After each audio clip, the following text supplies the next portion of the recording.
जय तिरंगा मेरे प्यारे दोस्तों, जय भारतीय दोस्तों। आज मैं आप लोगों को सुभद्रा कुमारी चौहान जी की बायोग्राफी आप लोगों को बताने जा रहा हूं। दोस्तों, हिंदी भाषाओं की महान प्रतिभाशी कवयित्री सुभद्रा कुमारी चौहान का जन्म नाग पंचमी के दिन इलाहाबाद के निकट निहालपुर नामक गांव में हुआ था। इनके पिता का नाम नीमा रामनाथ सिंह था, जो एक जमींदार थे। उन्होंने देश, समाज, जनजीवन एवं राष्ट्र से जुड़ी अपनी भावनाओं को नए संगीता से प्रकट किया।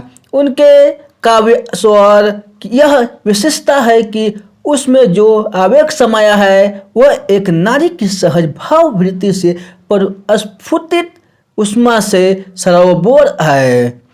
दोस्तों, बाल्यकाल से ही वे कविताएं रचने लगी थी। उनकी रचनाएं राष्ट्रीयता की भावना से परिपूर्ण हैं।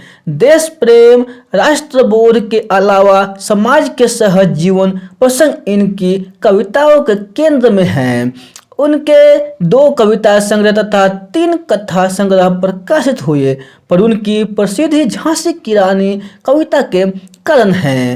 राष्ट्रीय चेतना की एक सजग कवित्री रही है, किंतु इन्होंने अनेक बार जेल यातनाएं सहने के पश्चात अपनी अनुभूतियों को कहानी में व्यक्त किया। सुभद्रा कुमारी एक संभ्रांत पारिवारिक पृष्ठभूमि की महिला थी। उनका पारिवारिक जीवन सुखी और समृद्ध था। इनकी 4 बहनें और 2 भाई थे। उनके पिता ठाकुर रामनाथ सिंह शिक्षा के प्रेमी थे और उन्हीं के देखरेख में उनकी प्रारंभिक शिक्षा भी हुई। दोस्तों, 1919 में खंडवा के ठाकुर लक्ष्मण सिंह के साथ विवाह के बाद वे जबलपुर आ गई थी। 1921 में गांधी जी के असहयोग आंदोलन में भी भाग लेने वाली वह प्रथम महिला थी। वे 2 बार जेल भी गई थी। सुभद्रा कुमारी चौहान की जीवनी इनकी पुत्री सुधा चौहान ने मिला तेज से तेज नामक पुस्तक में लिखी है। इसे हंस प्रकाशन इलाहाबाद ने प्रकाशित किया है। वे एक रचनाकार होने के साथ साथ स्वाधीनता संग्राम की सेनानी भी थी। डॉक्टर मंगला अनुजा की पुस्तक सुभद्रा कुमारी चौहान उनके साहित्यिक एवं स्वाधीनता संघर्ष के जीवन पर प्रकाश डाली है। साथ ही स्वाधीनता आंदोलन में उनके कविता के जरिए नेतृत्व को भी रेखांकित करती है। 15 फरवरी 1948 को एक कार दुर्घटना में उनका आकस्मिक निधन हो गया था।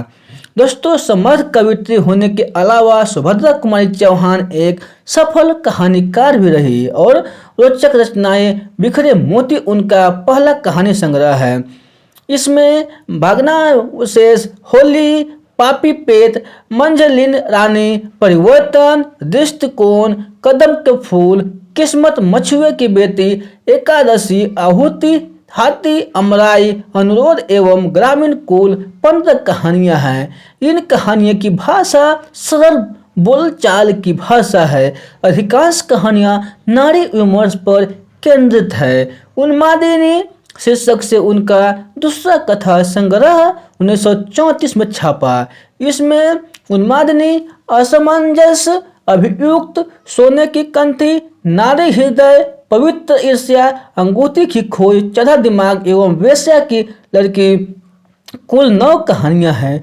इन सब कहानियां का मुख्य स्वर पारिवारिक सामाजिक परिदृश्य ही है। इसमें कुल 14 कहानियां हैं। रूपा, कैलाश नानी, बी आल्हा, कल्याणी, 2 साथी, प्रोफेसर, मित्र, दुराचारी एवं मंगला। 8 कहानियां की कथा वस्तु नारी प्रधान सामाजिक समस्याएं हैं। हिंगवा वाला, राही टांगा वाला एवं गुलाब सिंह कहानियां राष्ट्रीय विषयों पर आधारित है। सुभद्रा कुमारी चौहान ने कुल 46 कहानियां लिखी और अपनी व्यापक कथा दृष्टि से वे एक अति लोकप्रिय कथाकार के रूप में हिंदी साहित्य जगत में सुप्रतिष्ठित है।